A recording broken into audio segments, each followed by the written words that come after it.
et ça marche, hein. Depuis que Elon Musk a lancé ses petits muscovites surdoués à l'assaut de l'État profond, ils sont mis à examiner, vous savez, les comptes. Voilà, ça s'appelle l'audit, hein, c'est pas nouveau. Simplement, en général, ça se passe. Attention, bon rideau de fumée, bon rideau en général, on ne voit rien, circuler, rien à voir. Et puis là, ils se sont mis à voir. Et alors là, écoutez, on a commencé lundi dernier avec Maud Koffler à faire l'inventaire. Et alors, je vais vous donner un nouvel inventaire, hein, parce que chaque jour apporte ses révélations sur ce que les gens qui regardent les dépenses gouvernementales aux États-Unis apportent. Alors, je vous donne comme ça quelques exemples, parce qu'on préfère l'heure là-dessus. Alors, voilà. 3 millions de dollars ont été utilisés pour étudier les stéroïdes et les combats de hamsters. 3 millions de dollars pour les combats de hamsters. 2,3 millions de dollars ont été utilisés pour étudier les effets de la cocaïne sur les beagles. 600 000 dollars, et c'est très très, en parrot romance, c'est l'amour chez les perroquets. Évidemment, c'est très très important. Attention. 500 000 dollars pour agression raciale chez les souris. Et oui, ça, c'est vrai, hein. C'est vrai qu'il faut combattre le racisme chez les souris, c'est pas possible. 11 millions, 1,1 million de dollars, non, pas 11 millions, pour entraîner des souris à boire de façon excessive pour voir ce que ça fait. Est-ce que les souris sont alcooliques? 2,1 millions de dollars pour encourager les Éthiopiens à porter des chaussures. Ça, c'est bien.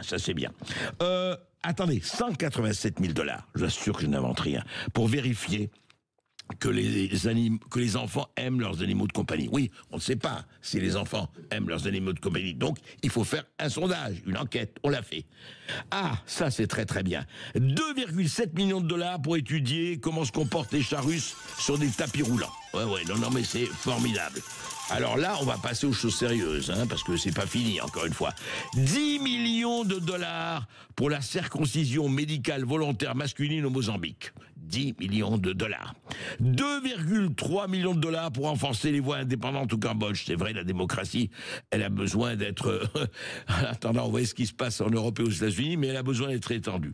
32 millions de dollars au centre de la société civile de Prague. 40 millions de dollars pour un pôle d'égalité des sexes et d'autonomisation des femmes.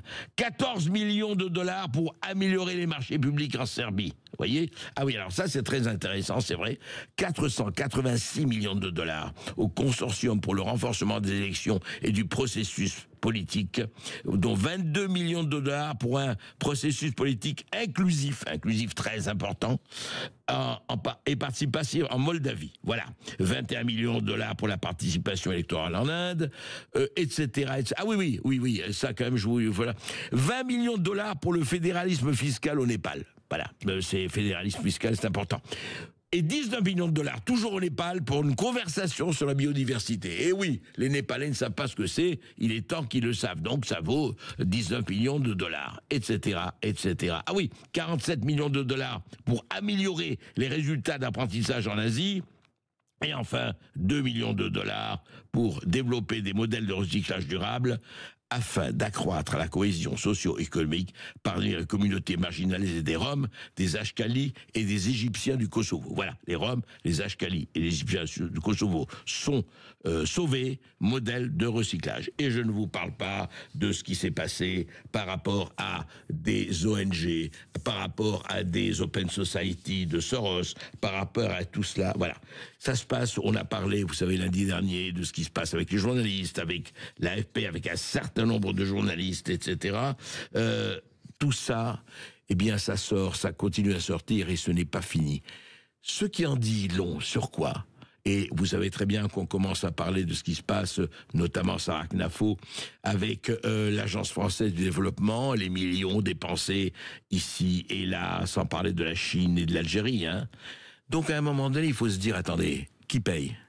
Qui paye? C'est l'argent des contribuables, que ce soit en France, en Amérique ou ailleurs. Qui organise tout ça? Même pas les politiques. Ce sont les bureaucrates, c'est l'administration. Voilà, et puis les politiques de temps en temps donnent leur amène, mais enfin, c'est incroyable. C'est-à-dire que vous avez un ensemble, on l'appelle l'État profond, appelons-le la structure, appelons-le comme on veut.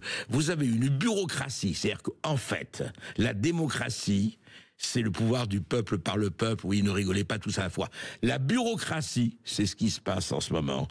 Et c'est des trillions de dollars dépensés dans le monde sans que les gens qui travaillent, qui produisent, qui amènent ces milliards ou ces millions, sachent le moins du monde où va cet argent. Eh bien maintenant, vous voyez, ça se passe. On commence à le savoir. Et à mon avis, on va pas finir de le savoir.